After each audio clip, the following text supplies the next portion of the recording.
LinkedIn family. My name is Sherry Ann Alperovich. I am a Christian influencer and author dedicated to spending faith and truth in a noisy world. I was honored to meet David Vogel through the Franzese Family Forum, where we're both proud members united by shared values. From our very first conversation, it was clear that David and I were not just colleagues, we were kindred spirits on a mission. What started as a professional connection quickly blossomed into a powerful friendship built on faith, loyalty, and respect. We became partners in podcasting, combining our voices to ignite hope, courage, and conviction across the airwaves. Today, I'm grateful not only for our able to work together, but for the real abiding friendship we have forged in God's light. So, ladies and gentlemen, it's my absolute honor to welcome a man whose life reads like a novel you couldn't even dream up, except it's all true. David Vogel is an ordained minister, a father of five, a former Trump Tower resident, and a warrior who once risked his life wearing a wire to protect Donald Trump's own board members. But that's just the surface. David's story is raw. It's full throttle. It's a ride through breathtaking success, crushing betrayal, unimaginable loss, and a triumphant return led by faith. Born and raised Orthodox Jewish, David was a boy genius in a business, building a booming mail order empire before most kids even opened up a bank account. But early fame brought early mistakes. To his own admission, he started his career crooked before meeting Jesus in his 20s and finding the true way to live. From living on the 59th floor of Trump Tower to losing everything, to facing prison time for a crime he did not commit, to fighting government prosecution simply because he refuses to stop preaching the word of God. David's story isn't just about redemption, it's about survival. And it's about the real bloody price of success. Today, he reaches thousands around the world with his daily sunrise sermons and leads a growing ministry, the Church of Unity. Please help me welcome a true warrior of faith, David Vogel. Hello, David. Hello, Sherry. That was so beautiful. Thank you. It's true. Everything's true. So, David, let's just go ahead and get right into it because there's a lot I want to cover today, if that's okay with you. It's okay with me. All right. I'm all yours. Great. Like I said, thank you everybody for joining us today. David, you grew up Orthodox Jewish. How did that early faith shape your life and character? I grew up in Bensonhurst, Brooklyn. All my friends were either Italian or Jewish. It was a very close-knit neighborhood, and everyone got along. One of the reasons I'm a fan of Michael Franzese and joined the family is there was a big mob presence in the neighborhood, but they always kept our neighborhood safe. They didn't rob and steal in our neighborhood. 100%. Your cousin, is that, I think that's Ali Boy Persico? Ali Boy Persico, the Colombo family. Yeah, wow, that's my first cousin. Your first cousin. Obviously, you're nothing like it. You're a wonderful Christian and an honest person. The one thing about the people in the neighborhood, they kept the neighborhood good. They were good to their own. I grew up originally Orthodox Jewish. Family was everything. God was very important. We worshiped God. I was bar mitzvahed. I put on tefillin, which was a ritual in the Jewish religion where you pray every morning. Wow. It was a ritual for me for a long time. It shaped me to be very ambitious. Jews were supposed to be ambitious. Yeah. So I started I started a mail order business very early. I started selling garbage bags door to door, just like Mark Cuban. I didn't just limit myself to garbage bags. I sold everything and anything, candy, greeting cards. This is when I was 11. So you had drive going all the way back to your youth. You were wanting to make some money, for sure. I wanted to make money. Here's the thing. I got to admit it. I'm here to be transparent. When I was young, I wasn't a very godly person the way I did business. I was actually a scoundrel. I was running mail order scams. Oh, really? I'm going to be honest. I want your honesty today. That's what this is all about. You promised me. I promised you. Yeah, I'm going to hold you to it. And somehow I think, and we'll talk about that later, what happened later in life when I was accused of something I didn't do was God punishing me, because I'll give you an example. I know we talked. Oh, I have something to say about that. You know that. But go ahead. I'll let you talk. Like, for example, I would run ads in the back of the local rag magazines. They always had the second-rate newspapers. They still have them. Back then, they were very popular. And they had all the escorts, the prostitutes advertised. So I would advertise, for example, this was one of my ads, a quarter ounce of grass, $20. That was my entire ad with an address.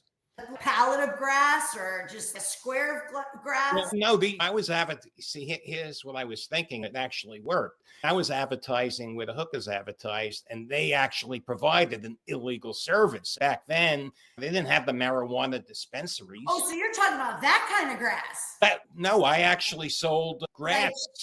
But the people thought the people assumed. Oh, that was your tactic. Yes, because that's smart, dude. I gotta be honest, that was clever. I was 16 years old. I was making a few $100s a day doing that.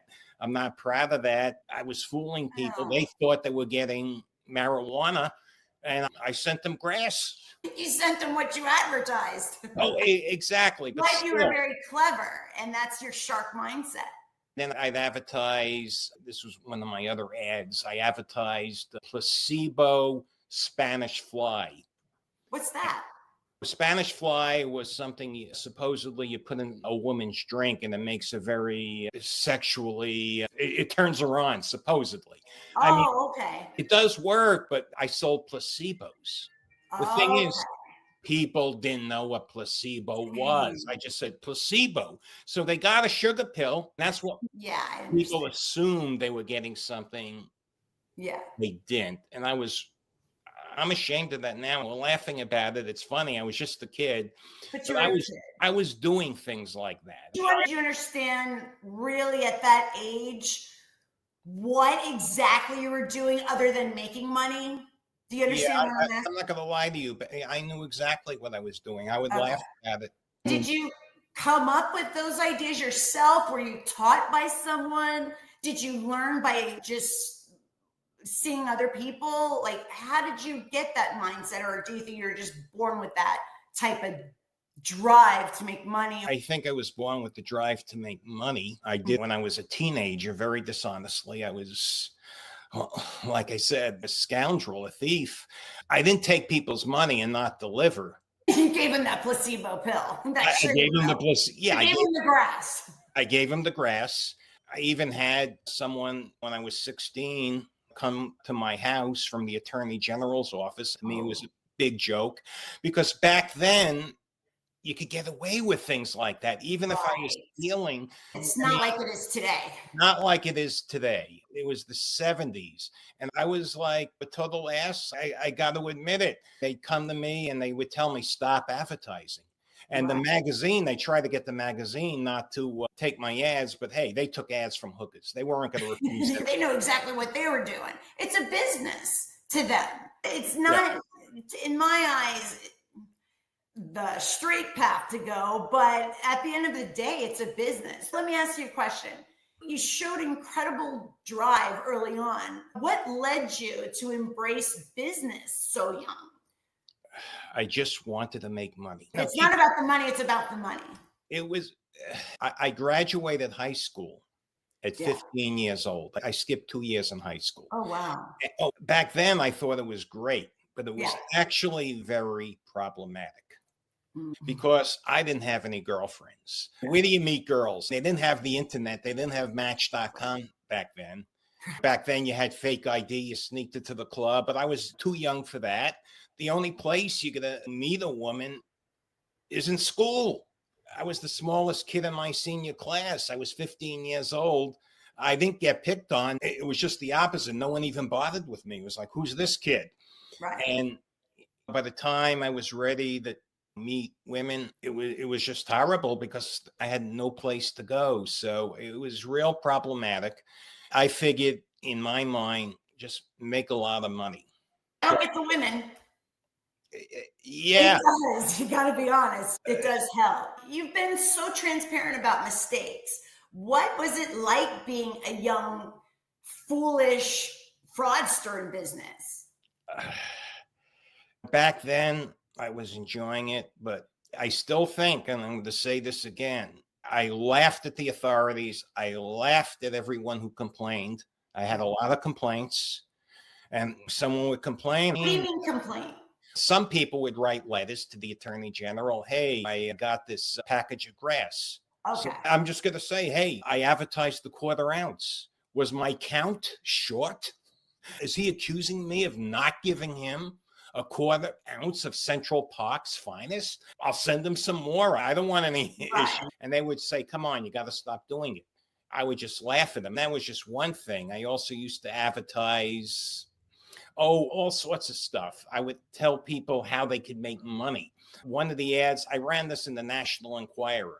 And back then, that was the reg. I remember. 16-year-old earns $2,000 a week. Find out how. $5. I would send them 2 pages. I just typed it on my typewriter back then. Hey, do the same thing I'm doing. I elaborated. Hey, that's still relevant today. They're all like, if you want them 10,000 a week, then do this. But not quite at what, 16? And back in the day, that was pretty clever. I got to be honest with you. You were an entrepreneur even as a teenager. How did you end up publishing 27 magazines at just 16 years old? Oh, one of the things I did that was right. Okay. I actually got my ads in 27 magazines for free. I looked for a mentor. I always liked mentors, even back then. So I was young and I met a guy named Jerry Coppelson. He owned a company called Ram Advertising. He was a big ad. We called him madman. We still do. A madman. I went to a seminar. I heard him speak. And he took a liking to me. Hey, I was young. I was ambitious. I wanted to learn. Psychologically, people like to be teachers. Yeah. And he taught me a trick. He told me that a lot of magazine publishers, if you catch them right before they're about to publish, they have advertising they haven't sold. Right. There's like pages missing. It's not a complete sellout. So you could make a deal with them where they run your ad on a PI, that's per inquiry basis. What does that mean? Per inquiry means you pay them per sale. You advertise your name, your product with their address. The orders go to them. They count the orders and you basically pay them a negotiated fee for every sale you make. So I did that with my Spanish Fly Percebos. And I ended up in 27 skin magazines because there was this guy I met that was publishing all sorts of dirt and he never sold out. Jerry was right. Yeah. And, I got my ad for free. When I say for free, I paid per inquiry, but I didn't have to pay any money. It's probably like a $20,000 hit for me back then, which was just amazing. Wow. Yeah. But, here again, I think, what happened to me, and we'll talk about that in a bit, what happened to me in my 40s might have been God paying me back because I got away with so much and I was laughing because I was a kid. And part of the reason I got away with so much was back then, a kid, a 16-year-old, could murder in New York City. And the most they would give him is 5 years back then, not now. Okay. Yeah. I think, and we'll talk about this, that my situation, my prosecution for something I did not do, that I was not guilty with. Yeah. Something that happened when I was leading a very ethical life and I dedicated myself to Jesus, myself to Christ. And I was doing a lot of philanthropic work. And I'll talk about that too in the interview. Yeah. I thought God paid me back. Psalm 103:12 says, as far as the east is from the west, so far he removed our transgressions from us. Once you lay it at his feet, he's not dragging it back up. He's not holding it over your head. You're forgiven, you're loved, you're redeemed, and set free. No matter what happened back then, he doesn't punish you for your past. He uses it to shape your future. If you let him know, you have to let him. And the future he has for you is bigger and better than any mistake you have ever made. That's my opinion. Maybe it's all going to work out. Yeah, maybe, but you definitely have a lot to unfold here, and we're going to get there. So let me ask you, okay, so you had your mentor and then came a turning point. How did you find Christ, and what did your baptism mean to you? I was 26 years old. Okay. I married my first wife. We were having a lot of problems. I worked for a company called Heritage Rare Coin Galleries. They're $1 billion company today, Heritage Capital or Heritage Auctions. And I was lost. I was still studying the Talmud, the Torah, which is basically the Old Testament. Yeah. Then I met a man named Mike Haynes. And Mike Haynes was an executive at Heritage.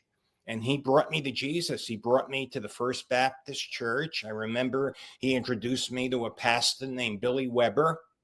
And it made sense to me. Yeah, I got bar mitzvah. I studied the Torah.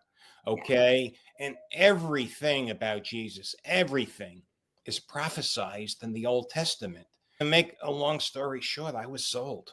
Yeah. I knew at that point I was working for a legitimate company. I wasn't doing anything like I did in the old days. I turned my life around. I was married, but I had another problem. My first wife, which looking back was probably all my fault. I was young and stupid. I didn't know how to deal with a woman. I had no real dating experience in high school because I graduated so early. And then you were just all straightforward making that money. So, yeah. Yeah, I guess adversity brought me to Jesus, but it all made sense. And I felt a sense of belonging. There was no turning back. I accepted Jesus. I accepted the New Testament. Question it at all? Did it feel just right from the get-go when he introduced? Because I'm guessing back then with Orthodox Jewish, it's all Old Testament. Jesus hasn't come yet. Was it ever introduced to you? What was Jesus to you back then versus when you turned 26 and you met your friend? You know where I'm going with this. Yeah. What was that light bulb? Jews always believe in the Messiah. They just believe the Messiah. Yeah. Then when scripture was read to me in the Old Testament, basically they used the Old Testament to prove Jesus is the Messiah. It just clicked. At the First Baptist Church of, I think it was Richardson, just make sure I remember, it was a while back. Then I eventually went to the First Baptist Church of Dallas because I was a fan of Zig Ziglar and I wanted to meet him, which is a story I'll tell you another time. But I started going to Bible studies and I felt it all made sense. It was just logical. The Messiah was here. Yeah. Okay. And everything about Christianity made sense. Everything was just so beautiful. I just felt so good going to church. I felt so wonderful. Fulfilled. Perfect word. Fulfilled. Yeah. Everything seemed right. Yeah. I understand that. You also turned outward, giving back. Tell us about your work with the Council for Unity. Council for Unity, I've been involved with for about 50 years. It's the one thing I did in my life that is just wonderful. Council for Unity was born back in the days of Bensonhurst when I was very young, when a federal judge said that African-American students and white students have to integrate. So back when I first started going to school, there was no black kids in our school. It was just the neighborhood kids, and the kids started getting bussed in. What happened is a lot of very misguided people from our neighborhood would meet the buses of African-American kids, adults too, but mostly teenagers, with dogs and bottles. It was a full-blown riot. Bob DeSena, who was my English teacher, wonderful guy. neighborhood guy. He made peace. It was a miracle. He convinced everyone to put down the bottles, put the Wow. drugs away. And then it was a mission. Council for Unity goes into schools and prisons, and it does amazing work. As a matter of fact, when I was in business in my 40s and I was very successful, I contributed a lot of money. Oh, wow. So I was their number one financial private contributor. I also did a lot of work sitting down with Bloods and Crips Wow. and gang kids. Later on, that would save me a lot of problems when I went to Bloody Beaumont, which I'll tell you about in a bit, because I had a history of dealing with people, and it was just so wonderful. The miracles that Council for Unity did is amazing. For example, in Suffolk County Prison, there was about to be a riot, and Bob DeSena walked in and he negotiated peace. He turned gangsters, killers, into a band of brothers. Wow. That's special. To me, it's sounding, you're thinking that that was your punishment, what we're about to speak of next, but it's all in God's plan. Everything that happens to us in life circles back to a greater purpose. You know what I mean? So I could talk to you till you're blue in the face about it, because I personally don't believe that it's a punishment, but it was your cross for you to lay down at the feet. However, okay, I'm going to switch gears a little bit, and I want to talk, because I have so much I want to cover with you today, because you are such an interesting person. So let's talk about your family life. How did marriage, remarriage, and raising not 1, 2, 3, 4, but 5 children shape you? I loved being married. I loved Shanae Murray, who is my personal coach. Yeah, she's drill wonderful. Sergeant. She's your drill sergeant. Drill sergeant. Great at what she does. She makes me do live events on LinkedIn. Maybe you can explain what she does for everybody. Who she is. She's a coach and a LinkedIn consultant. She's really the queen of LinkedIn. Yeah. She has 1 million followers. If you're going to be marketing on LinkedIn, she's the go-to person. Oh, she's amazing. I love to catch her videos when I can't catch her live. She's just such a wealth of information, but yeah, she's great. Anyway, she talked about the average perfect day. When I look back, for me, what was an average perfect day? And it was average. It happened a lot. It was nothing out of the ordinary. That's waking up with a pregnant wife. And that's amazing. That's beautiful, David. That's really beautiful. Especially when you have a toddler playing in the background, and they're usually up before you. And married life was just wonderful. You're so special in that sense. That's a beautiful thing, for not to say anything, but for a man to say something like that, that's definitely special. That's definitely a calling, and your children are so blessed to have you, because thank you. There's just it's not that common. There's a lot of men out there, but to say that your average perfect day is to wake up to a pregnant wife, normally we're like, oh, I don't want to stay away from them because they're hormonal or because they're uncomfortable. But that's great. That tells a lot about your character. Oh, thank you. I love that about you. When a woman is pregnant, she also likes to be held and adored and fussed over. That's your baby in there. You know, that she's growing and nurturing. That's yours too. So part of her is, and you realize that. And I think that's just wonderful. She's at her peak of beauty. Wow. All right. Now you're laying it on thick. I mean, you're right. If you just break it down and think of what's happening. My husband would come over and say, so what'd you do today? Oh, I'm growing a baby. What'd you do today? That's what I would say to him. But anyway, it's great that you notice that, recognize that. And it's really special. It's really special. So that's your perfect day. That's great. It's my average perfect day. Hopefully it will happen again soon, but we'll talk about that later. Oh, it will. Ladies, come on. Okay, so shifting gears again, you rebuilt everything on honesty, right? Yeah. And what was it like running an ethical numismatic business? That's what I did when I was married. Most of my life, I had a rare coin company. It was wonderful because I had a reputation of being the Ralph Nader of the rare coin business. I had a lot of clients who were multimillionaires. I had a few clients who were centimillionaires. One client I think was a billionaire. He never told me, but he spent millions of dollars with me. Wow. It felt good because I was very trusted. The one thing about the numismatic business, a handshake and a promise are the fabric of an agreement. Yeah. We didn't have contracts. It's amazing. People would do $100,000, $200,000 deals, Just even a off a $1 million handshake. deal on a handshake. That sounds like Italians for sure.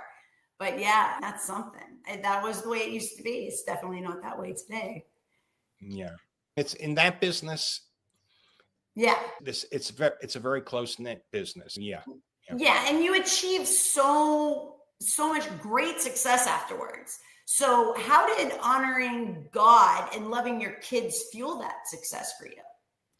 Just God was part of my life. My kids were part of my life. God is love. My life was just full of love. I was doing a lot of great things. I was very respected in the numismatic industry. I was also working with Bob DeCenter. I continued my relationship. I would sit down with the Bloods, the Crips, the Latin Kings. It was preventing a lot of violence. Yeah. That felt good. I had a knack Sure. of dealing with these people. It's a calling. And I think you had to go through what you've been through as an early shark and learning the ins and outs of how not to say be deceptive. You can talk their language. So you learn that early on. And I think it's all full circle. But okay, so I'm dying to ask about this part, okay? Trump Tower years, okay? Because I'm a big Trumper here. Okay, Let's talk about this. So you then moved to Trump World Tower. Correct. And gosh, I stayed there in a hotel once. And what was life like on the 59th floor? Tell me, please. To be accurate, I still had my home in New Hampshire. Okay. I was a New Hampshire resident. I bought the Trump Tower building as an investment, but I would stay there when I was in New York. And and I would run a lot of parties there because I wanted to mingle with the tenants. So just like networking parties? What kind of parties are we talking about? Networking. I wanted to network with my neighbors. I would just throw a party and invite every one of my neighbors. God, I wish I knew you back then.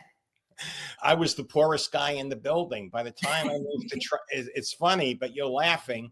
I'm making $2 million a year. And I talked to one of the residents, $2 million. Yeah, I spent $2 million to have Elton John. Yeah, I remember a guy told me I spent $2 million to have Elton John sing at my wife's birthday party. I bet. Yeah, $1 million is a night out, but I met a lot of good people. Yeah. But I'm sure living there wasn't all glamorous. You were pulled into some serious danger. Tell us about wearing a wire for Trump during the Barry Jacobson controversy. I want to hear about this. Okay. This story is 100% true. It's almost like you can't make it up. I can't make this up. Unbelievable. The Trump World Tower, we got an abatement, a 30-year tax, I think it was 20 or 30-year tax abatement because Donald Trump, he sued the city because he said, and it was true, that the building inspectors were soliciting bribes and he couldn't get a fair deal. He wasn't going to pay them a bribe, Trump. Right. Okay, so he basically sued the city and won. Wow. And as part of the settlement, we got a tax abatement. The building's board had to compensate Trump for attorney fees. Originally, it was going to be $30 million. Then it was negotiated down to $15 million. The guy that did the negotiating, his name was Drew Aaron, and he did a wonderful job knocking that figure down from 30 to 15 million. I think that was a very fair number. Yeah. Okay. But then we had Barry Jacobson. He didn't want to pay Trump anything. And he told Drew that if you authorize anything, I am going to kill you. This isn't a band leader. Remember The Godfather? Yeah. What is this guy thinking? No. No. That's crazy. Delusional. It's totally delusional, although Barry was very wealthy. Deborah Stotts, who was one of Trump's executives in the building, she asked me to see if I could fish around and get some information from Barry's cousin, who happened to live in the apartment right next door to me on the 59th floor. So I wore a wire and, Wow. I did some undercover work. A lot under your belt. Wow. That's, how did you feel about that? Were you nervous? I know why you're doing it, but that couldn't have been easy. It wasn't easy, but I'm going to be very honest with you and transparent. I wanted Donald Trump to know I did it. I wanted to get in with the Trump faction. Any cost. And I did think I was doing what was right. Yeah. I mean, Drew Aaron was a very nice man. He was totally shaken because I was around him when that happened. He was nervous. He was scared. Yeah. Barry Jacobson probably had $100 million. And wow. to this day, I wrote about that in the story in one of my newsletters on LinkedIn. And every so often, I look at the metrics. Barry Jacobson is looking at my profile. I'm not terrified. There's still got to be some uneasiness about it, though, right? I believe God will protect me. Yes, 100%. And I'm not and doing the right thing. We both grew up in a mafia neighborhood. Your cousin was Ali Boy Persico. A real mobster would not threaten a Trump Tower executive. It just wouldn't happen. They're going to threaten a band leader, some guy, small guy in a construction company. I think if a real mafia capo heard that one of his crew was threatening a Trump Tower executive, he would take that guy. Right, absolutely. Absolutely. That's one of those things that you just don't do and not to do and not even to think of doing. That's insane. After that incredible high came the fall. What was your downfall of God's discipline? Okay, let me rephrase that. Was your you know where I'm going with this. Was your downfall God's discipline or something else? Those are my words. You're moving my notes to you. Let's be transparent. I think it was God's discipline because what I was prosecuted for, I think it was outrageous. I had a medical clinic. It was a pain clinic. And yes, we dealt with opiate medication, but we had very strict protocol.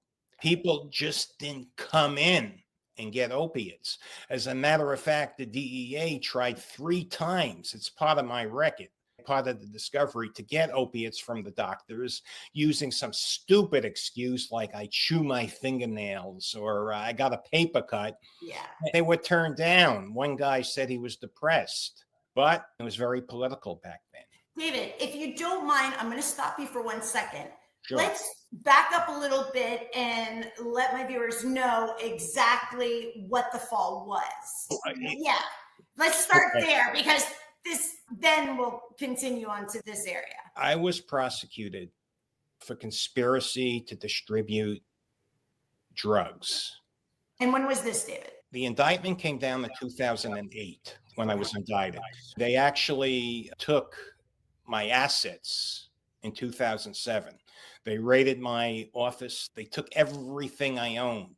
And the reason was because, go ahead, you owned a pain clinic.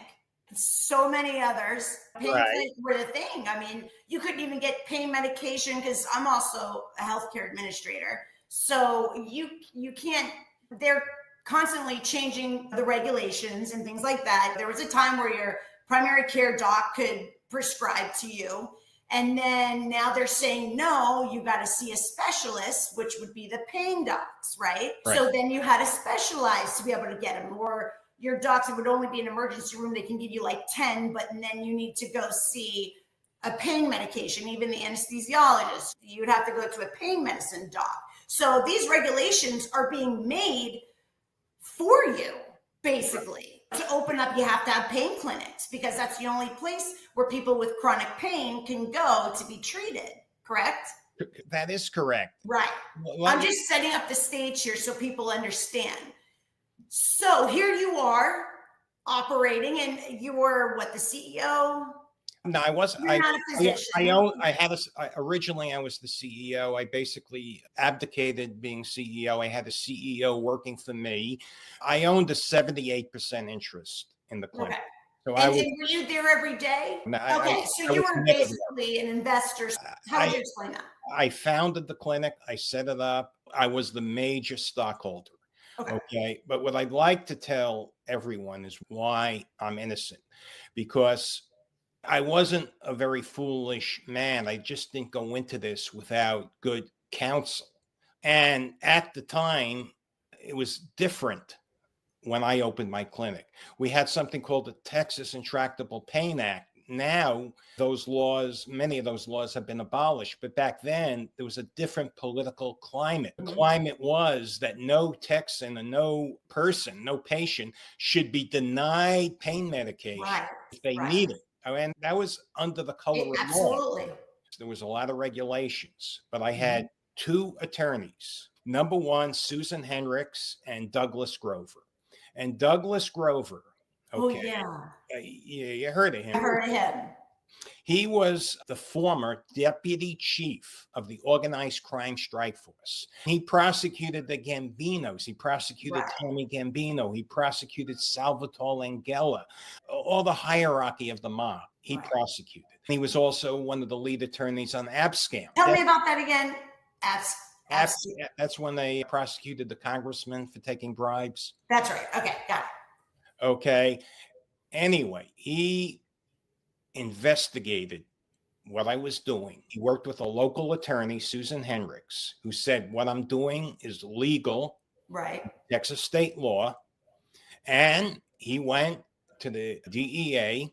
He told them what we're doing. He asked for an opinion. And they said, we can't say he's doing anything illegal. And he testified at my trial. I thought I'd get acquitted. Douglas Grover, with his background, was told by the government, they can't say I'm doing anything illegal. But wait, there's more. The protocol that they prosecuted me for was listed on the DEA's website as lawful. And then that website, it just vanishes. They write their own narrative. Yeah. So what's happening? Then it vanished. That's great. It vanishes.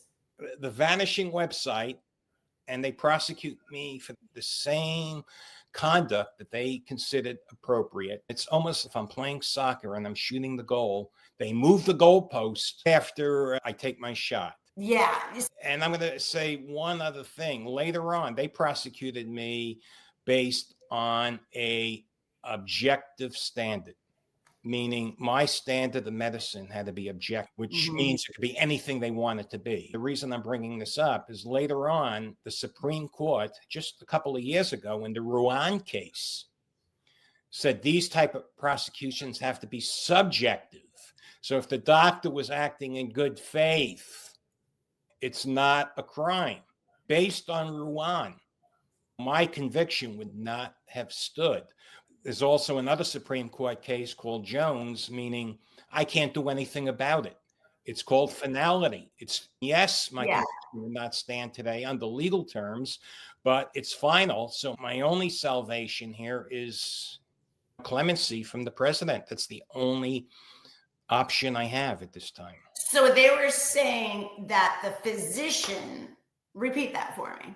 The physician was acting objectively. Okay, so let me ask, who's playing doctor here? Who's playing doctor? Is it the feds or is it the physician? Who's to question the physician and what his objective is? You know what I mean? Sadly, it comes down to that. Who's the one that's practicing medicine? Who's the one that went through the training, said the oath? It's just unbelievable. Okay. I was offered, just for your information, I was offered a plea deal of 3 years. I refused. Because you're innocent. Right. Right. I go to trial in Beaumont, Texas. It's not a very friendly venue. Not for someone from New York. I get convicted and they give me 20 years because I didn't take a plea. Yeah. Okay. So you were basically caught in a system that crushed innocence, correct? I Yeah. yeah. So why do you say the truth about your opiate case needs to be known? It needs to be known because this wasn't a fair prosecution. They moved the goalpost after I took my shot. If they wanted to change the standard, they should have just said, close down. This is our new standard. We don't want you doing business this way. But they told my attorney, Douglas Grover, we can't say he's doing anything illegal. The protocol I was using was on the DEA's own website. It was a pain study they did with the University of Wisconsin. I still have a copy of it. What's that? They call that the Wayback Machine or whatever, where you look at old websites. You could look at it with the Wayback Machine. You could see that I'm telling the truth. But David, wouldn't it more come down to the prescribing physician? The government's position was they were my puppets, and the jury just... It comes down to it's his license. He's going to really call the shots for physicians, or he or she. Right. You can't twist someone. If they say walk off the Brooklyn Bridge, doesn't mean you control these puppets to walk off the Brooklyn Bridge just because you're the owner or the investor, or you know what I mean? Yeah. That's just unbelievable. All right. Let's go forward now because, like I said, there's a lot I want to ask here and uncover. Okay, so life inside prison. You entered a brutal world, which is prison, especially a guy like you, right? Yeah, they didn't send me to a camp, not right away. No camp. No. Okay, can you share what life inside was really like? I've never seen so much evil in my life. Wow. And now we're going to be talking about later some of my issues with some guards. For the most part, I like the corrections officers, most of the prisoners. Sure. Most of them, of course you would. You're pure evil. And I went to Bloody Beaumont. They sent me initially to a United States penitentiary, the highest level of security. Wow. And it was nicknamed Bloody. White collar crime. Yeah, because I didn't plead guilty and I got this huge sentence, and that's what guilty by what? Trial? And it was, I was in with murderers. Luckily, how is that? I knew how to survive. I'll tell you a funny story. Murderers were actually not difficult to deal with. First of all, I would just can't fathom, David. I can't fathom. I can't believe you're saying this. Remember, I dealt with murderers in the council before. Right. I had God at least paid me back in a great way because I had experience dealing with killers. For me, it was real easy. I would go up to a killer. I would ask them about their kill. They love to tell the story. Oh, yeah. I'd look real attentively. This was my hack, so to speak. I'd look like really interested. And I would say, he had it coming. And if I was there, I would have done the same. Really? Why? I wouldn't have. I'm just saying that was my hack because then, you know what I mean? Okay. That was my hack. I have to get that mindset. Yeah, remember, I'm dealing with, and then bank robbers were easy to deal with. How is that different than the murderers? Most of the bank robbers, most of them were in because they wrote a note. I would be like, I couldn't fathom that. Right. You mean to tell me you wrote a note, give me your money, and they gave it to you? If it was me, I'd say, could I see your gun, please? Yeah. Do you really have a gun? But let's see what's under that. I would just act shocked. I'd always listen to their stories. And that's how things worked with Counsel for Unity when I was counseling gang people. If you listen to people, if you act like you're really interested in them as a person, they'll relate. The thing about this brutal prison, it wasn't that scary for me because you've been around them. I've been around them. No one wants to pick on an old guy. Okay. So you were the old guy? I was an old guy. The thing about Bloody Beaumont, if someone was picking on me, it didn't happen, but if someone was picking on me, one of the younger guys would probably get involved. Yeah, that was just the culture there. Why are you picking on an old guy? Pick on me. Don't kick the old man. David, I've heard you say previously about eye exercises. Oh, yeah. They thought I Tell was. me about this. When I was in prison, I exercised all day. Just 90% of my day, I was working out. And I would Okay. do eye exercises. I went in wearing glasses and I learned eye exercises from Jack LaLanne. Your eyes have muscles. They would think I was nuts. I'm looking in the mirror doing these Show movements us with one. my eyes. But What's I'll an tell you eye something. exercise? Oh, yeah. I lost in about 8 months. I didn't have to wear glasses anymore. It works. You're gonna have to. We'll have to do a separate podcast on that. I want to learn that. Wow. Okay. So they thought you were crazy because you were like, They thought I was crazy, but in a hey, good that way. you got to have something behind you. There were a lot of crazier people in there, so I Oh yeah, for I sure. was at the USP, and then I went to a low. Okay. So you said you witnessed evil firsthand. Yeah. What's the Jonathan Tampico story that you Oh, saw unfold? And I if, hope I said his name correctly. yeah, Jonathan Tampico. If Yeah, there okay. was ever a time I just Can want. you explain who he is to my? Oh, yeah, I'm going to explain it. But Jonathan Tampico, when I went to the low at the USP, they didn't have sex offenders. Jonathan Tampico raped 8-year-old boys.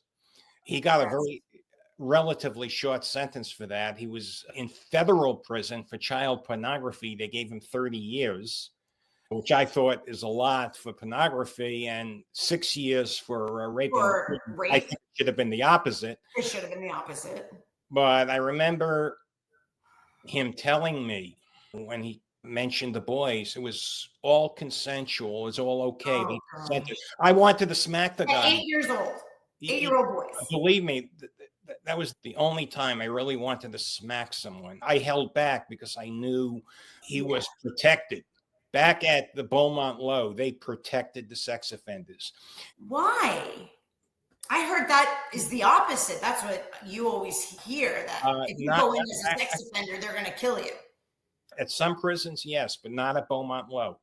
That they had to send them there because otherwise they'd all be dead. And these were some horrible guys. So if that guy, Jonathan Tampico, was in the USP where I came from, he would have been killed. Okay. The first day, he wouldn't have lasted a day. But at the low, you even look at them the wrong way. The gods will throw you in the shoe. They'll throw you in solitary confinement. The same thing, the shoe in solitary confinement. Yeah, that's what they call solitary confinement. So I wanted to smack the guy. And I'm not a violent guy, but when he said, I have 4 sons, he said, oh, yeah, imagine my 8-year-old son. Yeah, it was all consensual. When you're a parent, it's hard not to make that correlation. You know what I mean? And that just in itself brings on anger. And you also said that you faced abusive staff. What happened with, I think it was the abusive guard you mentioned? All my years, this was at the camp. It was actually many years later. Remember, I did 11 years. I actually served 11 years. But Masu was at the camp, and I never, ever had a problem with a corrections officer. They didn't bother me. But this guy, he would just pick on me. Guy. He picked on the old guy. He picked on the old guy because he knew I wasn't like a gangster type. It was stupid stuff, but every time he saw me for a while, it didn't happen right away. He just decided, I'm going to pick on David Vogel. Can you describe him to us? He was a Marine. Actually, the story has a happy ending because he did a 180, which is funny. He changed everybody. Nah, just that was a joke. Describe him. He was a middle-aged guy, I think maybe 40, 45. Okay. Well-built. He was an ex-Marine. He was the food service officer. Which means? He handled the chow hall. Okay. So he would be picking on me, and I wasn't going to stand for it. So what did I do? I'll confess. I'll imagine. I'm never going to hit anyone. I didn't hit Jonathan Tampico. I'm certainly not going to hit a guard. Automatically wrong. Right. But it was at the camp. I found this nut named Craig. The guy was wackadoo. He would steal from the campers there, the inmates, which if he wasn't at a camp, they would have destroyed him. But at the camp, remember, it's mostly white collar people, and they don't want to get thrown out of the camp, so he got away with it. But I'm good. I'm a shock when I have to be. I'm good at manipulating him. And I got the nut to write up Masu. He accused him of all sorts of stuff, horrible stuff. Allegedly, he was sexually abused. And I think Masu had a lot of issues. And because of that, he just did a 180. He was the nicest guy in the world to me. Wow. Now, I never told this nut to write up Masu. I'm just not like that for sexual assault, because I mean that I would not do. Yeah, that's a far This range. nut, I unleashed the nut. Yeah, there you go. You And he was just nuts. And he was creative on his own account. But the thing is, Masu was abusive to me. He wasn't sexually abusive. Physically? No, not physically. No, really. He would pick on me. He would try to tell me. That's just as worse. It's just as bad as physical abuse. You know what I mean? Yeah. But anyway, he did a 180 after that write-up. And it's every time I came to the chow hall, Masu was throwing food at me. Have a second piece. Was there a correlation? Did he know where that was coming from? Or maybe you were behind that? Like, you got that respect, almost like you said, a 180. Like, it just changed him completely, or to people that he was not very nice to? I think maybe the experience changed him. Okay. Because he was the nicest guy in the world. Wow. Yeah. And I want to stress, I would never tell this guy Craig, who was the nut, to accuse someone of sexual abuse. I think that's going too far. That is. Okay, but this guy was totally nuts. Like the right guy. You unleashed the nut. Yeah. So he said that life was harder at the prison camp. You already explained that, what the verbal abuse was like compared to the USP. Yeah, at the USP, inmates wouldn't verbally abuse you. When I was at the camp, there's the CEO that's What's the difference of the camp? I'm not familiar. Between a camp there's no bars. You could literally walk away. There were some people at the camp, they would spend a couple of hours at the hotel down the block. Really? Okay, and then come back. They'd come and go. Oh. Sometimes they got caught, sometimes they didn't. Most of the time they didn't get caught. But at the camp, it was harder there where there's more freedom. There's more freedom, but some of the inmates there were very abusive. Yeah. They would just yell at me. They wouldn't yell at me at a USP. Because even if I didn't do anything, someone else would have done something. And yet, even in prison, you found purpose. Tell us about, you had mentioned about training dogs behind bars. We hear that a lot. At the camp, I was in the needs program. I trained dogs all day. It was wonderful. I work out and train dogs. I still did my work. What kind of dogs? Like, for what? Service dogs. Service dogs. With disabled vets and handicapped teens. I remember a handicapped teen got one of my dogs. I was very proud because I spent over a year training her. Sure. We also have a dog. You have a companion. Sure. It's nothing better than a dog that doesn't talk back. Yeah. You know what I mean? That's a man's best friend. You called out the failures of collective punishment in prison. Tell us about it. Collective punishment is what they do. Okay. And this goes back to when I was at the Low. If someone does something and they don't know who it is, they punish everyone. That's against the Geneva Convention, but they do it anyway. And I'm telling them, it doesn't work. Why? Just creates enemies, you would think. Well, no, because they're going to end up charging the wrong person. I'll give you a specific. There you go. I was at the Low, and there was this one guard. She never, I never had issues with the guards, but she was making some enemies with some of the other inmates at the Low. One inmate, we don't know who it was, wrote her a note when she made her rounds and just wrote it in red with a pair of underwear that they faked blood. They did ketchup or whatever. And they said, "You're next, Miss Watson." Oh my God. That's awful. That I would never approve of that. I think that whoever did that should have been punished. But what happened was they punished everyone. So eventually the gang, the Pisces, they had this kid who they walked down to the lieutenant's office and he made a confession. Oh gosh. Oh, yeah. Come on. Like 7 gang members, 10 gang members, whatever, Right. walking the guy down, and they checked the box. The punishment stopped.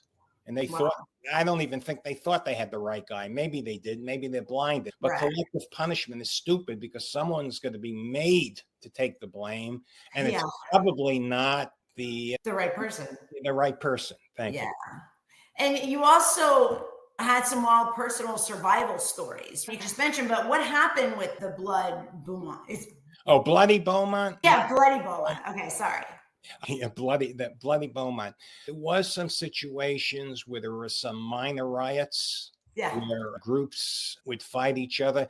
We had 2 Mexican factions, the Tangos and the Pisces, get into a fight. Everyone got locked down. It was over where people sit in the chow hall, something stupid. But my point is, you had to watch yourself because you don't want to get in the middle of things. I try to mind my own business. That's what I did. Yeah. So now I'd like to go to release and life after prison, if that's okay with you. Yeah. Okay. So, how did the First Step Act, an elderly home confinement under Trump, lead you to your release? I got to thank Donald Trump because let me tell you something. The First Step Act got me out of prison very early. Remember, I still have a lot of time left. Okay, can you tell us what that was? Because I don't think we covered that part. What your time actually was. I think I mentioned that. I pled guilty. I didn't plead guilty. If I pled guilty, then you would have been done in 3 years, right? 3 years, but they sentenced me to 20 years. 20 years. Okay. So under the First Step Act, first of all, you got additional good time. Mm-hmm. And secondly, they had something called the Elderly Home Confinement Program, where you go home. You're the elderly. Yeah, I was over 60 years old. You go home, and I think it's like you spend the last third of your sentence, which is a big deal. Wow. Yeah, sure. At home, the one thing great about this program, it has a 12% recidivism rate. Trump really put together a great program. Yes, because it focuses on releasing the right people. Right. I got to go home. The COVID, that accelerated it a bit, but I was due to go home anyway under the home confinement program. With COVID, I got out a little bit earlier, not much, but I was basically put in the elderly home confinement program. Hey, the First Step Act, the Democrats, they couldn't get criminal justice reform passed. They were talking about it for years. Trump got it passed. And not only did he get something passed, he got something passed that doesn't release violent people, doesn't release predators.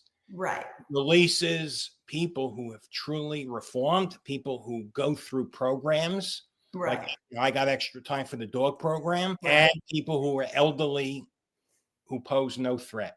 Getting out didn't end the battle. What persecution did you face after prison, especially McFarland's retaliation against your First Amendment rights? Oh, okay. Tell us about that.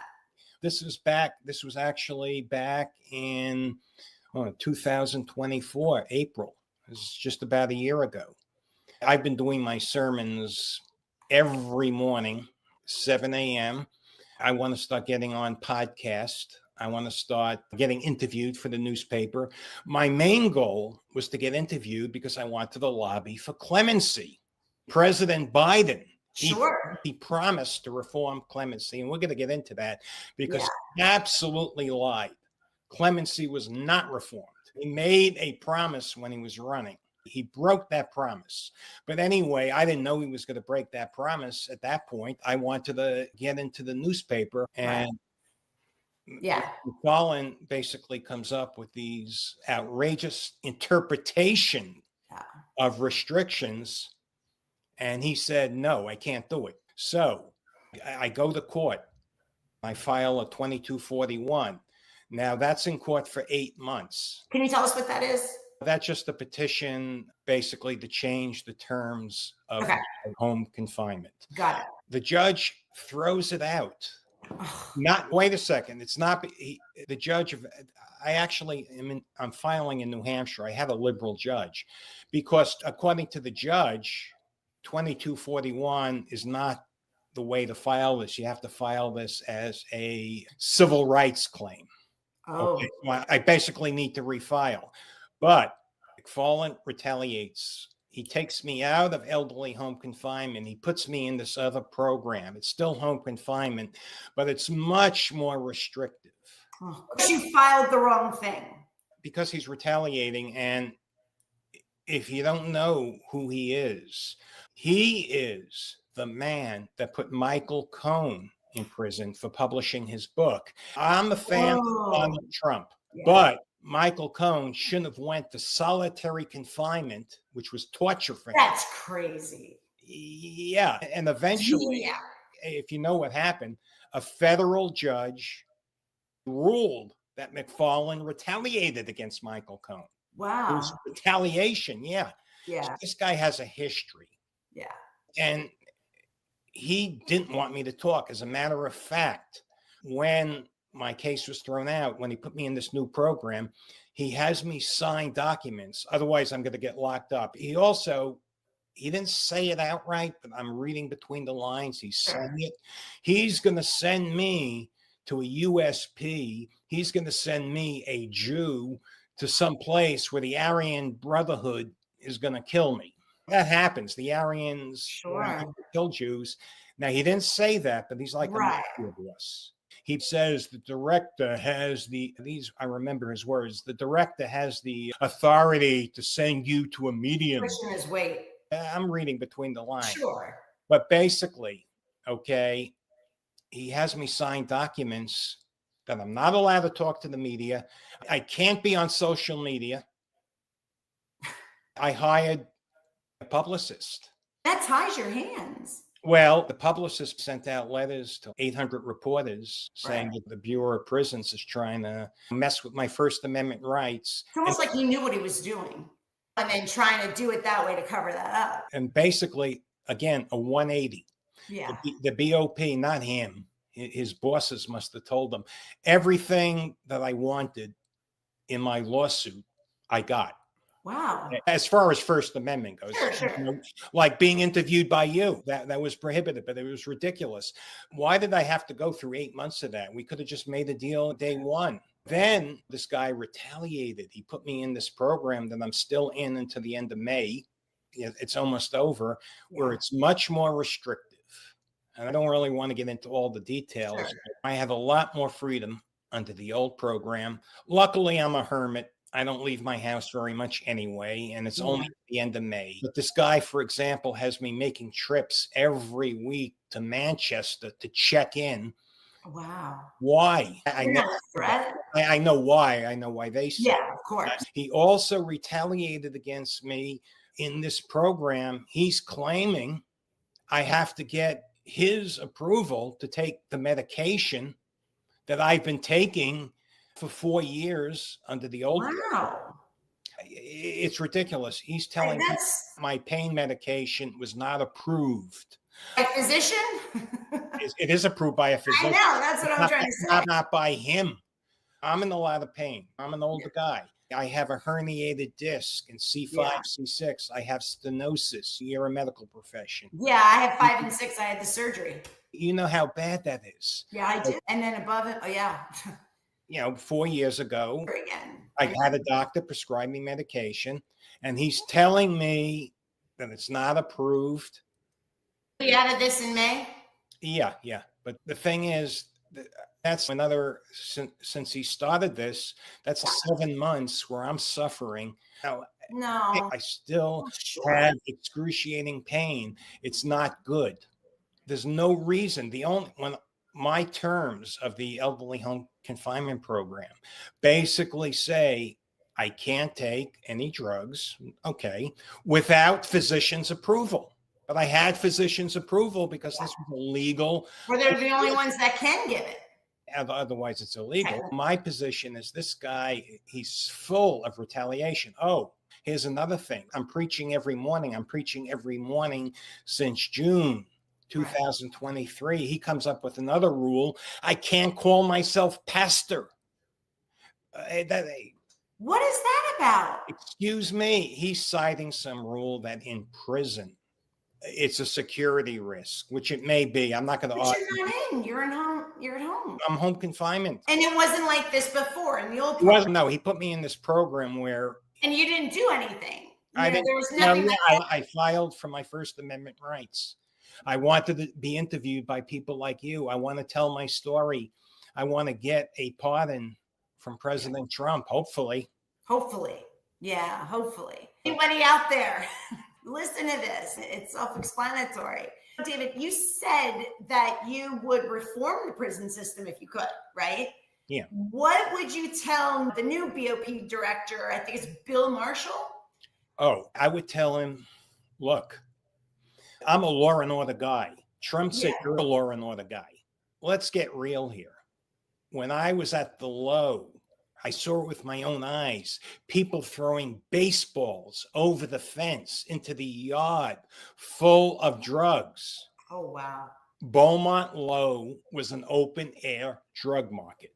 Wow. And the prisoners, and I don't consider myself a prisoner. I consider myself innocent. I don't relate to those people for the most part. I got to be honest. I never related to the people. I was more friendly with some of the guards there.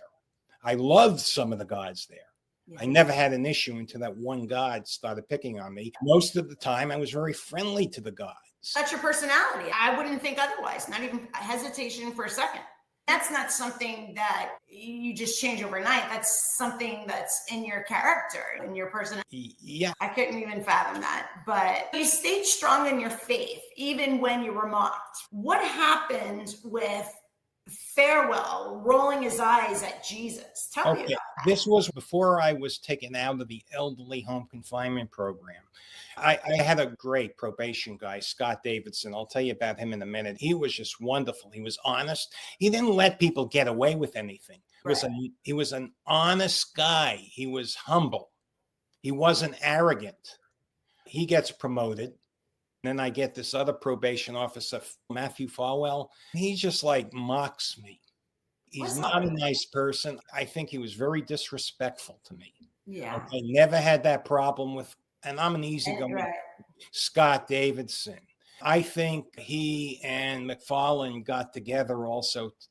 This is just my theory. I don't know. Yeah. They just want to be transparent.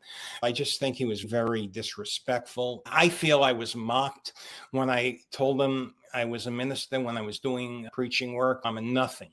Yeah. Yeah, I know. I just was not very happy with losing Scott Davidson. Davidson was a good guy. Yeah. Okay, so let's move forward, and because I think we're definitely almost at an hour and a half here. Wow. So there's some really important things I do want to ask you. So if you don't mind. No, go ahead. I'm all yours. I promise. Yeah. I'm going to kind of try to squeeze this all in. Okay. Yes. Okay. Faith, family, and future. That's what I want to concentrate on now. Okay. You have a vision for your future that includes faith, family, and family, of course. Why do you say a woman won't marry a man without promising a future? Let's be real. Okay. It's not just about money, but a woman, if she's going to marry a man, she wants him to have a promising future. She wants him not to be, not to be a loser, especially if I want to have a family, especially if I want to have children, which I do. I want to have more children. Yeah. I have to be a provider. A pregnant wife might not be working. A pregnant wife might need to be provided for. So I don't want a relationship contract. Part of my not taking a plea. I have to agree with you, David. Yeah. Okay. I definitely have to agree with you in that. So I see where you're coming from for sure. But I didn't mean to interrupt you, but I just had to share that. Oh, okay. So that's a great way of thinking. It's not just old fashioned, but it's a comfort. It's a partnership. That's what we want. And we're women. We want that security of the man. We want to know that we don't have to run the show, and even though it's different today, but still, I have to say I do agree with you in that sense that we want a promising future. We want to know that there is a future. We want you to come with your own tool belt. You know what I mean? So I think that's the right way to look at it for sure. That's why I need a pardon. Okay? Yeah. Because a pardon will give me a potential future where I could have a family. And contribute. Yeah, you can have a family, you can have a wife, and who's all going to contribute to society in a positive way. And that's what we need. Quite frankly, McFarland, he suppressed the word of God. He told me I can't call myself pastor. That's a critical issue for me. That was your turning point. Besides wanting a family, the Church of Unity, I want 1 million members. I want to build it into a global church. I want a church, and I'm going to be very transparent, that's also able to provide for me and my family. There's nothing wrong with that, because if I build a mega church, I'm legally and morally and ethically entitled to be compensated, but that's the way I want to be compensated, spreading the word of God. Yeah.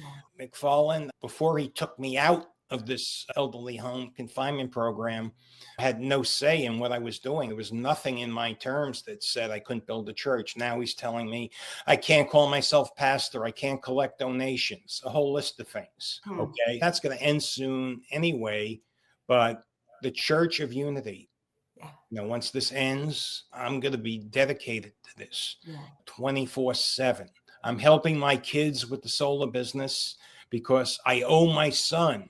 When I went away, my oldest son, for my second marriage, Evan, he supported the family. And that's big. I owe him a debt. I owe him money, and I'm helping him build the solar business into something great. Okay. Done. Yeah. All right. Now I'm going to slap you around a little bit. Okay. You once believed that Trump abandoned you. Okay. But now you say you were wrong. And I want to know what changed your view. You changed my view, Sherry, because you told me the story. I was like upset because I was a big fan. I did at the time really admire Trump. I voted for him in 2020. When I put in my petition for pardon, back when I was actually in prison the first time, I talked to some people. I'm not going to mention their names, but they know who they are. I knew them at Trump World Tower. They are close to Donald. They told me they were going to talk to him. Okay. And I thought, oh, never know. Maybe, I gave it my best. Sure. And I wanted them to tell Donald, because maybe he didn't know. Hey, I'm one of his soldiers. I wore a wire. When Barry Jacobson was threatening to murder your man, Drew, who stepped up. There were other things I did to help during that situation. But could you at least look at my case? Don't do me a favor. Just give it an honest review. Just investigate. That's just straight up right there. You're not. And then I was upset, but then I talked to you and you told me you're a big Trump fan. You're telling me, and then my friend Sam from California, he said the same thing. He's a very devout Christian like you. These people, they didn't talk to Donald. He doesn't need to. So is Trump. Look, exactly what happened to him with the assassination attempts. He's a man of God as well. I love that too. That was divine intervention. That bullet just only missed him. Without a doubt. Anyone who questions that is just delusional. You know what I mean?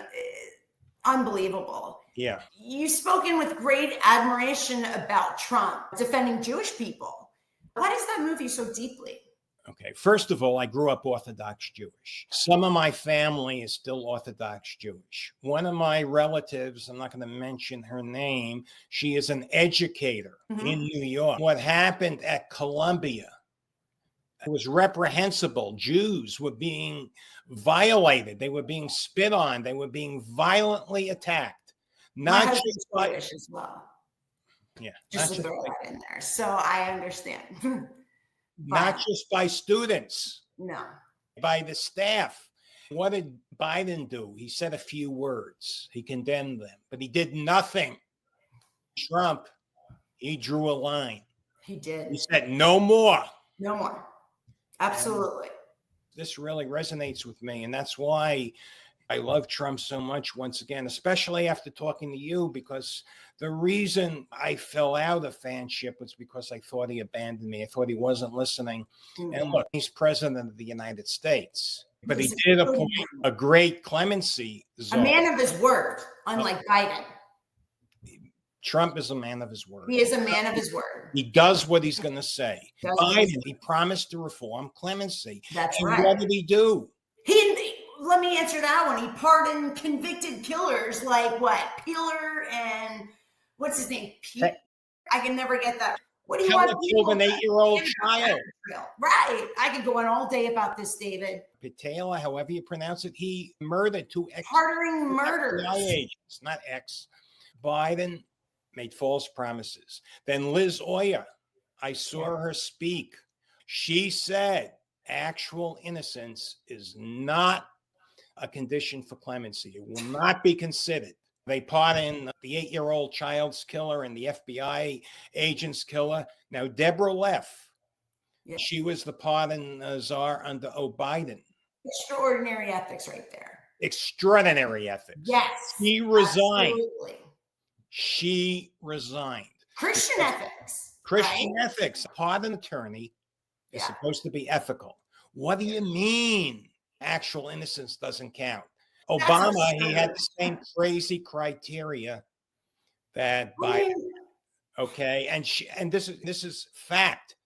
She offered her resignation.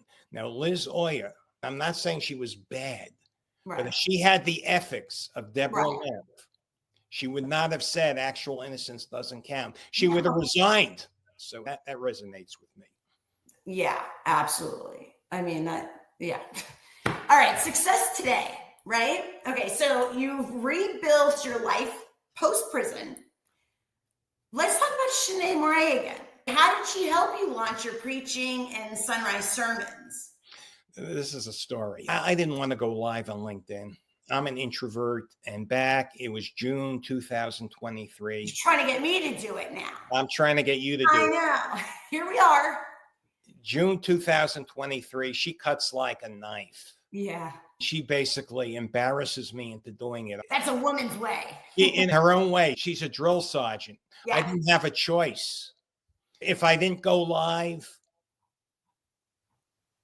I was going to let Shanae down, and I wasn't going to do that. Right. I love her too much. She's so wonderful. She's such a good life coach. She's such. And sometimes you got to trust the professionals. That's why they are. That's what they know when it's outside our comfort zone. That's where you got to put that trust in there. I have to trust you to say, I need to get more active and things like that. I do have a couple of things I just wanted to ask. Yeah, let's finish. And back to Shanae. She's a fierce. She's great. She is a drill sergeant. Oh, yeah. And in the best possible way. Oh, yeah. Absolutely. And you're teaching me from her. And I'm listening. And I'm that rebellious little I can tell you this. Since June 2023, I've been live 6 days a week. Yeah. Since June 2023 at 7 a.m. on LinkedIn preaching. I missed 1 day in 2 years, and that was because McFarland made me sign those stupid papers that I would go to jail if I preached the word of God. If I got on LinkedIn and preached live, that was reversed the next day. That's the only day I missed in 2 years. Wow, that's dedication. I'm not going to let Shanae down because I promised. That tells you, a lot about your character, David. You know what I mean? Now, I have to talk about this. Yes. We actually met through Michael Franzi's family. Yes. Can you tell everyone how we connected and what Michael's influence means to you? Michael's story. Yeah. It just resonates with me. We have a guy that was a mob boss. Yeah. And he turns his life over to Jesus, mainly because of his wife, Camille. It's always a woman behind it all, right, David? It's a woman. She is his strength, his pillar. I read her book. I have so much respect for her. But this is not my question. This is your question. Excuse me, but everybody that's listening, this woman is incredible. If you want to see the epitome of a woman, the epitome of a woman is Cami Franzese. If I could be anything and model myself after anything, I'd be my mother and Cami. Because, wow, that's standing behind your man right there. That's having unbelievable faith. But go ahead, I'm sorry. Michael's story resonates because Saul, Yeah. a man that murdered Christians, becomes Paul, one of Jesus's number one disciples. I see the analogy, I see the similarity, and I believe 100% that Michael, he's so sincere. He gave up a lot of money, a lot of power because of God, Jesus, and his wife. Yeah. I think that's a wonderful story. I joined the Franzese family to hear Michael speak. I go to the Bible studies. He does Bible studies twice a month. He does a lot of speaking, which I listen to him speak. Then I met you. Okay. That was the best day of your life.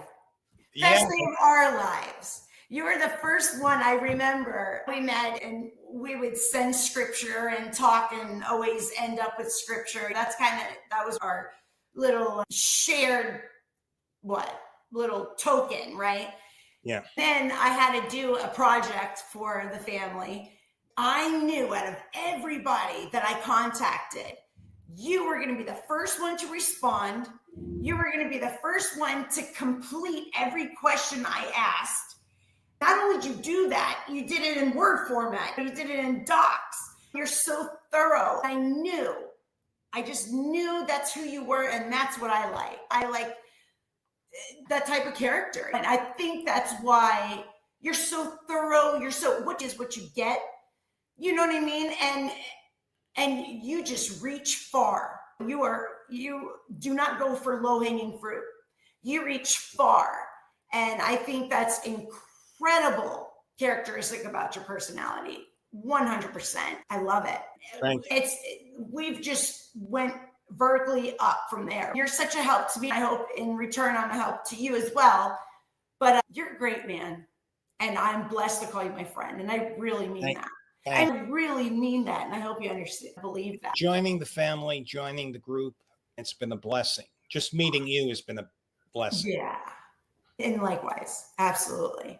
Even with this interview, you can pick who you are out in just a couple of questions. This is what you get. And I just think it's wonderful. For those who don't know who Michael Franzese is, he was a former Capo regime in the Colombo crime family, right?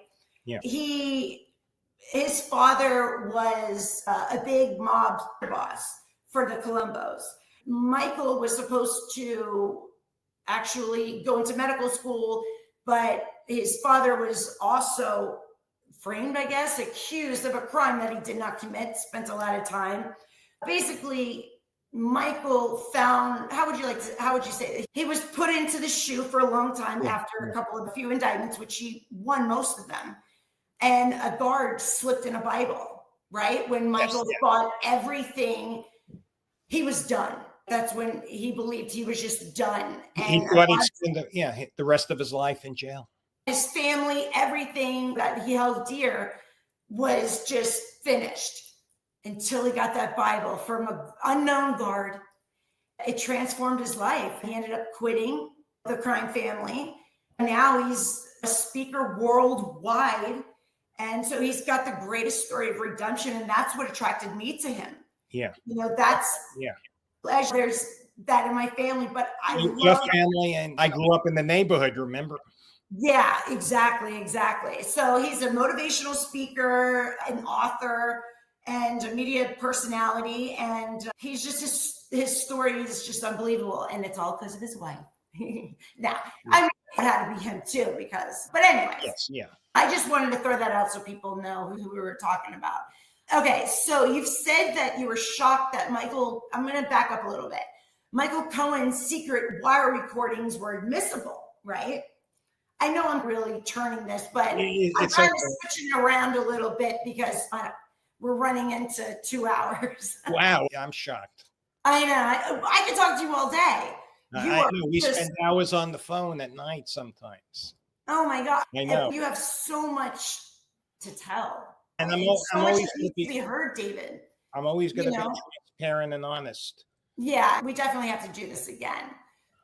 So, Michael Cohen's secret wire recordings, I just wanted to catch up on this, were admissible. Why is that wrong in your view? Michael Cohen is an attorney.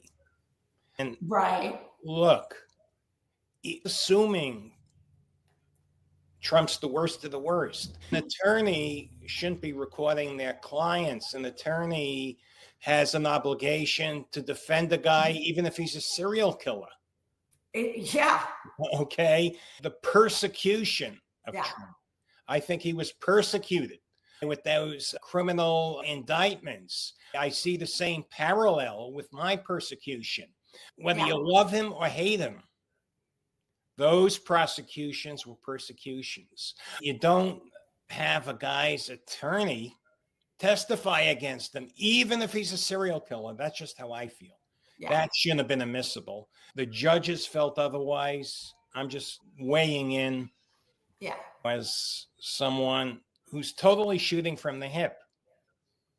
I can't fathom how an attorney can testify against a former client in a criminal trial. Yeah. And you've also said that Trump is being persecuted today from everything that you lived through. What parallels do you see? I've been posting. Good news. I've been posting on LinkedIn, and I was made a manager of the Republican coalition group on LinkedIn because of my writing. I write pretty good. You're a wonderful writer. Some of the articles I wrote, this stuff where they're calling him a fascist, he's getting people who are really bad people, out of the country, like this Abrigo Garcia. The guy beat his wife black and blue. There was a boot print on her back. Oh, come on. He's MS-13 tattoos. Couldn't be any more black and white. They're talking about due process. He's not entitled to due process. He's not an American citizen. If he was charged with a crime, he would be entitled to due process. He wasn't charged with a crime. These never Trumpers, these people are just picking on him, and they're siding with the worst of the worst, like that judge in Milwaukee, the defendant that she tried to protect from ICE. He strangled a man. He beat a woman, senseless. It wasn't just like a slap. He violently and senselessly beat a woman. How do you make sense out of that? Trump wants to send him out of the country, and you have these judges that are trying to tell Trump that he's going too far. Who's going too far? Let's ask that question. They are. They're going too far, and frankly, I'm an ordained minister. I'm a Christian, but these people are so evil. Yeah. The people he are throwing out, they're evil people. Yeah. Yeah. It's just, it gets me. Yeah. Okay, flipping the switch. Now I got to say this about you, and I know that because when we're talking, you just pop things out, and you have an extraordinary gift with numbers. You're like, oh, sure, you're 47 and then minus 19. I can't even catch up. So tell us the story of Scott Davidson and how it showed your savant abilities. Before I retired as CEO of my son's solar company, I got a client an $849,000 grant. That's free money from the government. Scott Davidson, if you recall, before I was thrown out of the elderly home confinement program and put in this other program, I don't even know what you call it. Scott Davidson was a real great guy. He was the probation officer. And he actually was so helpful. He told me to write a book on how to navigate the Fed. Now, I turned that into navigating the Fed, getting free money. He actually gave birth to this idea where I could get clients, mostly centimillionaires, because I'm very honest. I deal with people who are very sharks. I could get them $1 million free money from the government because I know how to navigate the Fed. There's one thing I'm really good with is numbers, and I'm very anal. I read. Yes, you are, but in a good way. Yeah, I read the notices I get from the federal government about free money. I read them thoroughly. And I'm The helping federal my. government, that's us. That's us, the federal. That's our tax money. It's your. I'm sorry. But it's yours too. You know what I'm saying? So It's everywhere. don't even get me started. Mishandle, whatever. But don't even get me started on that. But you said today, right, that living in it's Wolfsboro, right, New Hampshire, Wolfboro. is a blessing. Why is that the most peaceful place for you? I love living here. You've said it over and over to me. I'm in God's country. Yeah. I got bear. I got moose. You got horses right down the street I have horses right down the street. You're the animal whisperer. I got so many wonderful animals. I have a pet turkey I feed in the morning. I believe that. But the thing I love about this is the people of New Hampshire.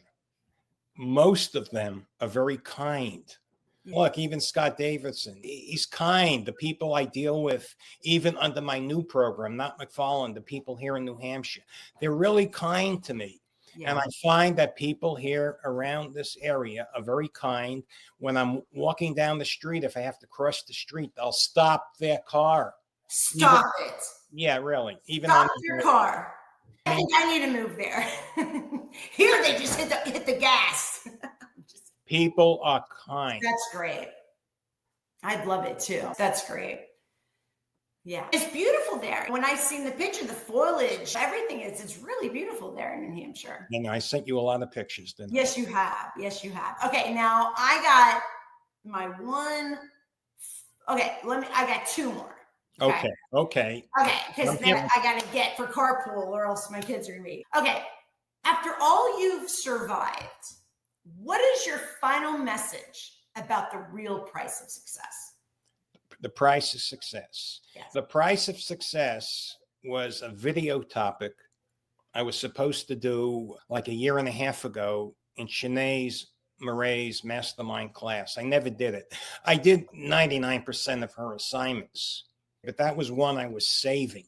Yeah. And it wasn't going to be a 2-minute video. We're on this interview for like almost 2 hours. The price of success, my final reflection.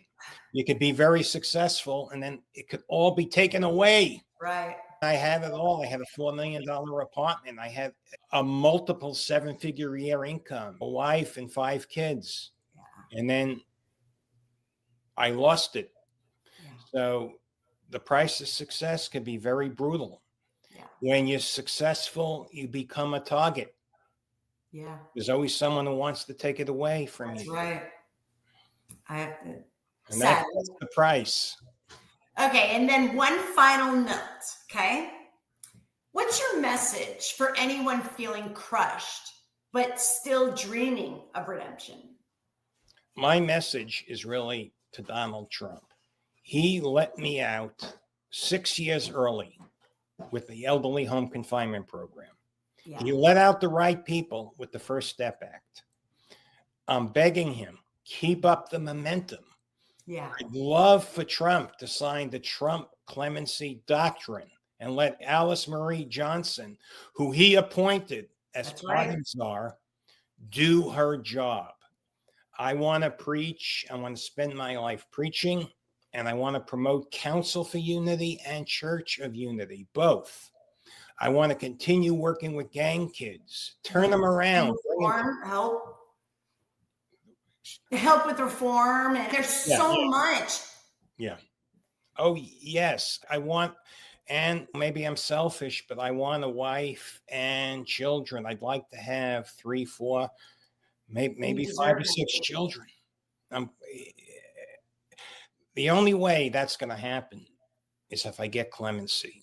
I can lead my life, I could preach, but if I want to have a wife and children, sure, I need to be able to provide for a wife. Sure. And you deserve that. You deserve that. I think I was prosecuted wrongfully, but like I told you earlier, I was a scoundrel when I was a teenager. Sinners, David. We've all. So what you do today is what matters, and what you do tomorrow is what matters, right? Yeah, but some people call it karma. I don't believe in karma, but I believe in God. Maybe God was just saying, "Hey, David, you were a real bad kid, and you got away with it. You laughed. This is your payback. Not David. I think your journey had to go through every step. You've got so much more to go and so much further to go and so much good to give because of your trials. I'm going to work on you with that because. Thank you. But anyway, it has been a pure pleasure spending this time with you. It flew by, but that's how we always are together, right? And thank you for being open and honest with me and sharing your story and being transparent and your struggles, your goals. Thank you. I hope, everybody out there is happy and learn something and will share this. Please, I beg you, share this on your feed. Let's get David's word out there. Let's let it fall into the right hands. Like he said, just have people just look at your story. You're not trying to paint a narrative. Everything is transparent for you. Let's help David out. You heard it first and foremost right here. He's a good man who deserves a good future. So, ladies and gentlemen, today we've journeyed through the remarkable life of David Vogel, a man who has faced profound trials, embraced redemption, and now stands as a beacon of faith and resilience. David's story is not just one of personal transformation, it's a testament to the enduring power of faith, right? And the human spirit. From his early days as a young entrepreneur to the challenges he faced with the justice system, David has consistently demonstrated courage and integrity. So in light of his journey, I earnestly appeal to President Donald Trump and Alice Marie Johnson, the current clemency czar, to re-examine David Vogel's case and his unwavering commitment to faith and his contribution to the community, and the injustices that he's endured warrant a thorough review and consideration for clemency. It's imperative that our justice system reflects both fairness and compassion. By granting him clemency to individuals like David, we not only rectify past wrongs, but we also reinforce the values upon which our nation stands. So let's all stand together in support of justice, redemption, and the transformative power of grace. David, thank you again. Thank you, Sherry. I really enjoyed this. Big hugs. I can't believe it's been 2 hours. But I know. It's been a pleasure. And thank you for hanging in there with me. I really appreciate it. Thank you, Sherry. And just in time for carpool, but everybody, thank you for coming and listening and watching. We'll see you next time. God be with you, Sherry. Have a great day. God be with you too.